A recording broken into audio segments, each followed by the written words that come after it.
사도 바울은 계속해서 새 사람을 입은 우리 그리스도인들이 세상에서 어떠한 삶을 살아야 되는가, 하나님의 자녀다운 삶을 어떻게 살아야 하는가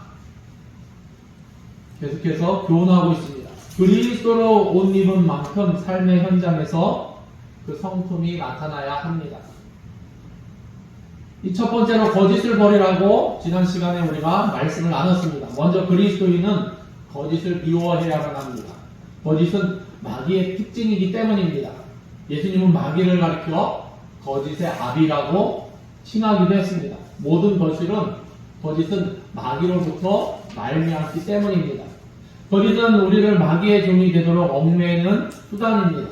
그러므로 그리스도 안에서 새 사람을 입은 우리 그리스도인들은 거짓이 우리를 좀먹지 못하도록, 우리 안에 등지를 틀지 못하도록 항상 깨어 있어야 할 것입니다.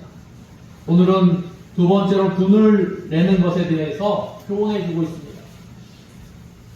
오늘날 우리 사회를 보면은 분노를 다스리지 못해서 자신은 물론이고 가정을 파괴하고 사회를 어지럽게 만드는 일들이 점점 늘어나고 있습니다.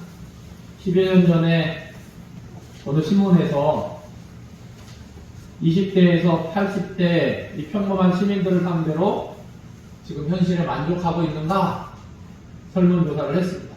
근데 놀랍게도 대부분의 사람들은 현실에 불만을 느끼고 화가 난다고 대답했습니다. 일부는 심지가 거의 타 들어간 다이너마이트처럼 곧 터질 것 같은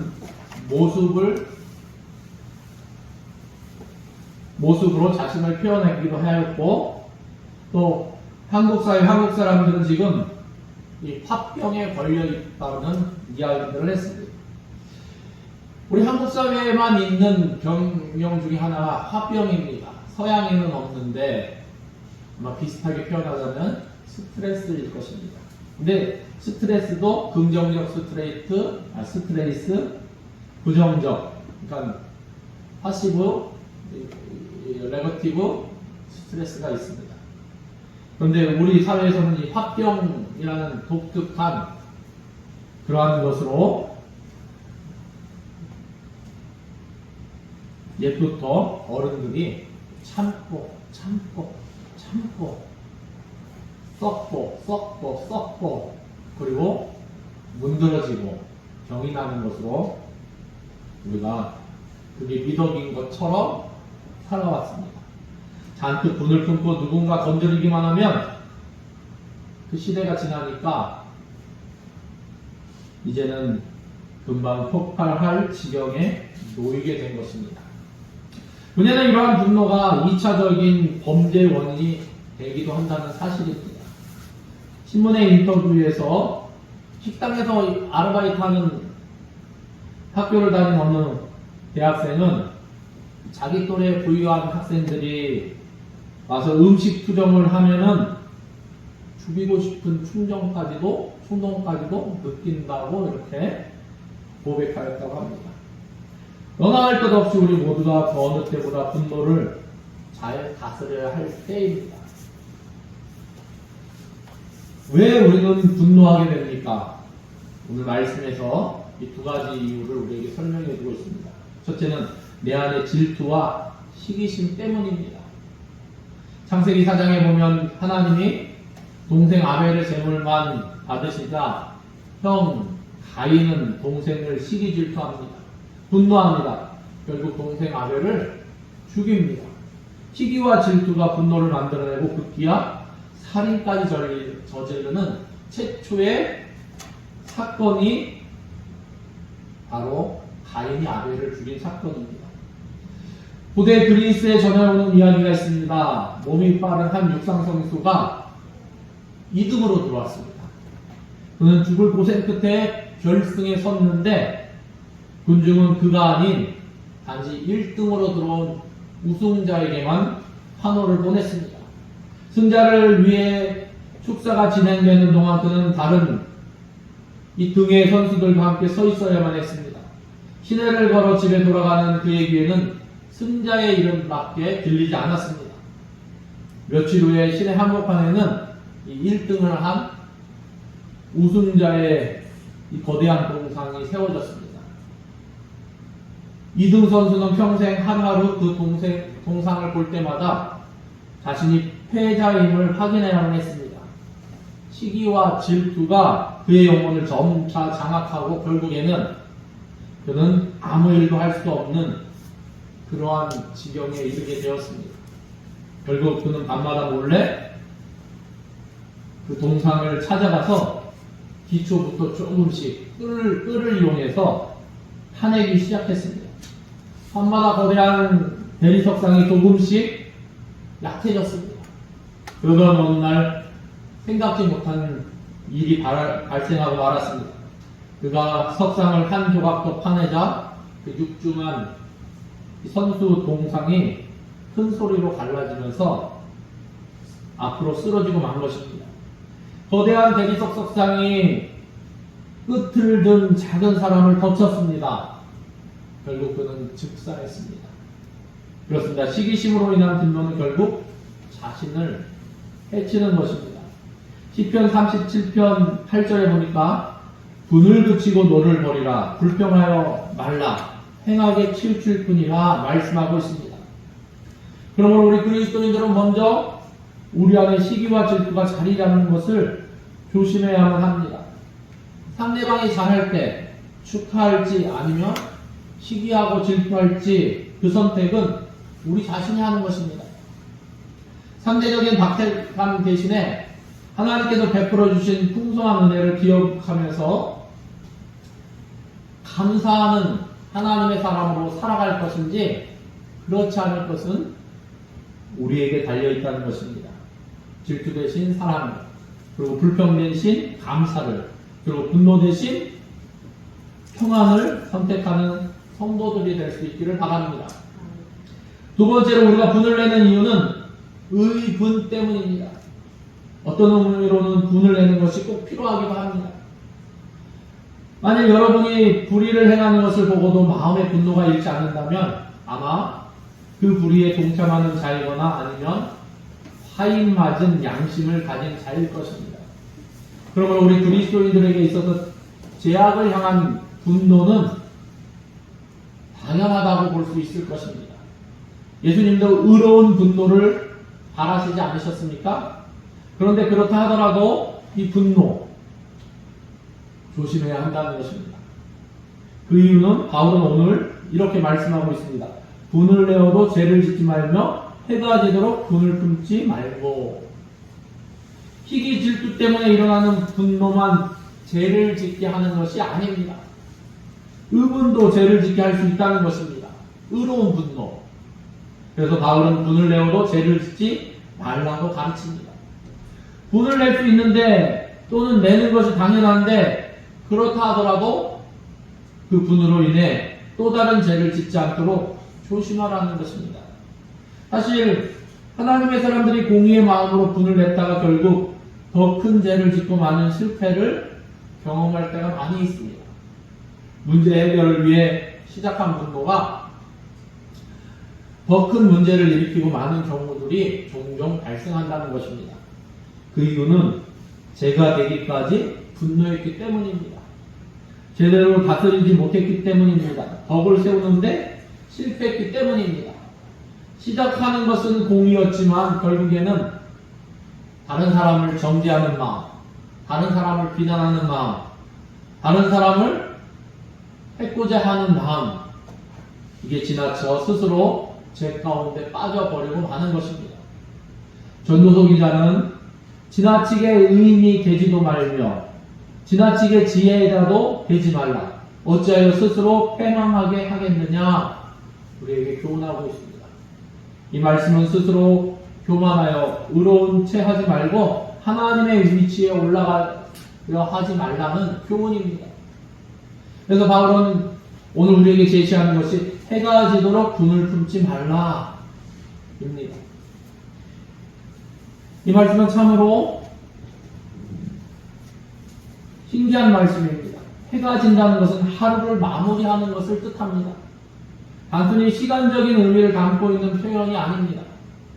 하루가 진다는 것은 모든 결말이 지어진다는 뜻입니다. 예수님도 한 날 괴로움은 한 날에 적당이라 말씀하고 계십니다. 하루의 마감은 모든 것의 마무리입니다. 그러므로 해가 지도록 분을 품지 말라. 이 말씀은 분노를 다스리지 못하고 질질 끌지 말고 어떻게 하라는 말씀입니까? 깔끔하게 마무리하라는 말씀입니다.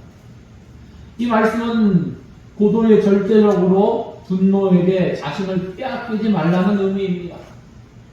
분노를 다스리라는 명령입니다. 분노에게 지배당하지 말고 분노를 지배하라는 말씀입니다. 우리 그리스도인들은 분을 낼 수 있습니다. 아니, 당연히 내야만 합니다. 아니, 당연히 내야 할 때가 있습니다. 그러나 분노의 지배를 받지 말고 분노를 다스려야만 합니다. 분노로 인해 또 다른 죄를 짓는 데까지 나가서는 안 된다는 것입니다. 우리가 분노를 다스리지 못할 때 치명적인 일이 일어납니다. 오늘 말씀은 우리에게 그것을 마귀가 틈탄다고 말씀하고 있습니다. 27절에 마귀에게 틈을 주지 말라. 마귀가 어떻게 사람들의 마음에 들어옵니까? 간단합니다. 해가 지도록 분을 마음에 품고 있으면 됩니다. 마귀는 항상 우리를 삼키려고 노력하고 있습니다. 베드로전서 5장 8절에 근신하라 깨어라 너희 대적 마귀가 오는 사자같이 두루다니며 삼킬 자를 찾나니. 예수 잘 믿는 사람 마귀가 더 노린다는 것입니다. 하나님의 편에 선 사람 마귀가 더 공격한다는 것입니다. 하나님 편에 선 사람이 실수하기가 가장 좋은 것이 자기 의로움으로 인해 발생하는 공분입니다. 내 말이 맞는 것 같은데 내 말이 사실인데 어떻습니까? 내 논리, 내가 말하는 논리가 맞는 것 같은데 사람들이 귀 기울이지 않으면 자기 의에 도취돼서 더 화를 냅니다. 이러한 공분으로 인해 교회 안의 분쟁은 쉽게 해결되지 않습니다. 다 자기가 의롭다고, 더 의롭다고 생각하기 때문입니다. 다 자기의 분노가 정당하다는 것입니다. 어떻게 보면 이러한 자기 주장이 분노로 바뀌고 맙니다. 그래서 양보가 더 안 되고 끝까지 평행선을 달리기 일쑤입니다. 결국 피차 덕을 세우지 못하는 지경에까지 이르게 됩니다. 그런데 그것이 바로 마귀가 우리를 노리는 틈입니다. 그 틈으로 들어와 우리를 넘어뜨립니다. 사랑하는 성도 여러분, 마귀에게 틈을 주지 않는 가장 좋은 방법은 될 수 있는 한 그렇기 때문에 분을 내지 않는 것입니다. 그러면 죄를 지을 가능성도 줄어드는 것입니다. 잠언서 24장 19절에 너는 행악자들로 말미암아 분을 품지 말며 악인의 형통함을 두려워하지 말라. 또 야고보서 1장 19절 20절 말씀에 내 사랑하는 형제들아 너희가 알지니 사람마다 듣기는 속히하고 말하기는 더디하며 성내기도 더디하라.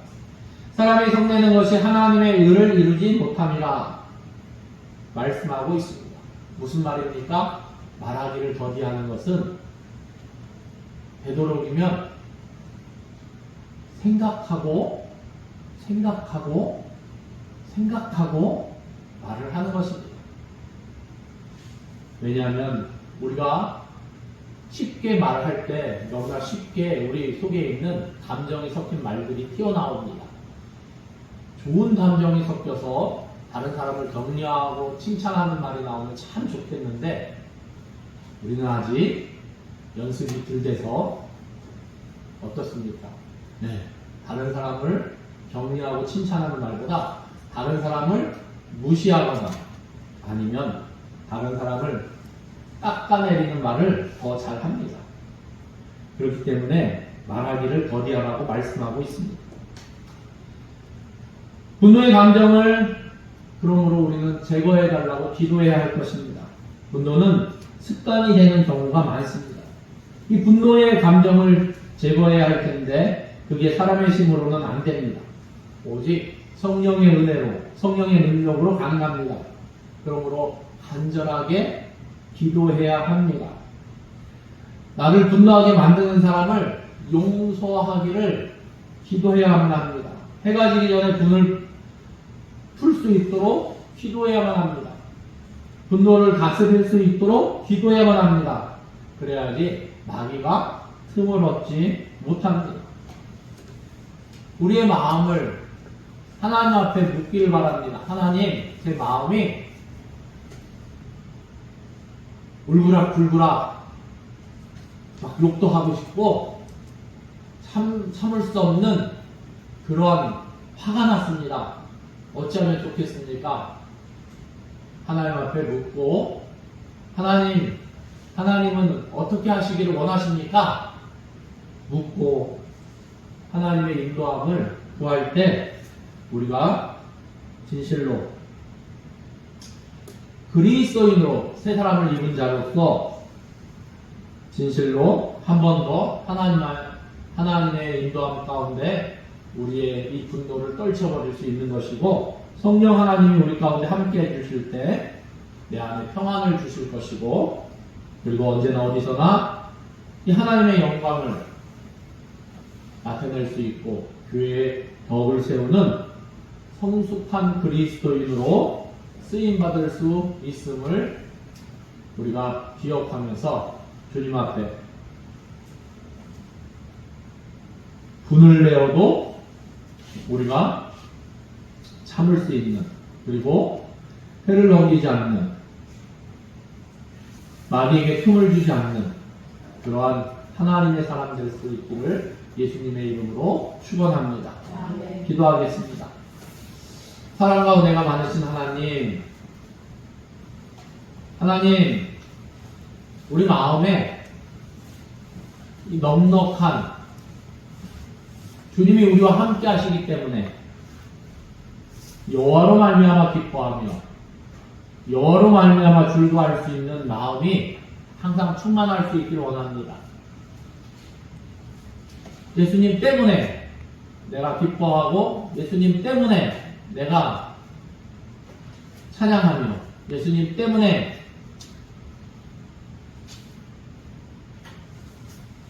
즐거워하고 기뻐하고 감사할 수 있음을 우리가 충만함을 가질 수 있기를 원합니다. 그리하여 외부에서 시기심이 우리 마음을 노리고 질투가 우리 마음을 노리고 노가 우리를 노릴지라도 하나님, 그 모든 것이 성령 하나님께서 주시는 평안으로 다 녹아지게 하시고, 성령 하나님이 주시는 기쁨으로 다 녹아지게 하시고, 성령 하나님이 주시는 사랑으로 다 녹아지게 하셔서 진실로 주 안에서 기뻐하며 주 안에서 감사하며 주 안에서 우리 마음을 다스리며 하나님과 동행하는 복된 삶 살아갈 수 있도록 우리를 주장하시고 다스려 주시옵소서. 모든 것을 주님께 의뢰드리며 예수님의 이름으로 기도드립니다. 아멘.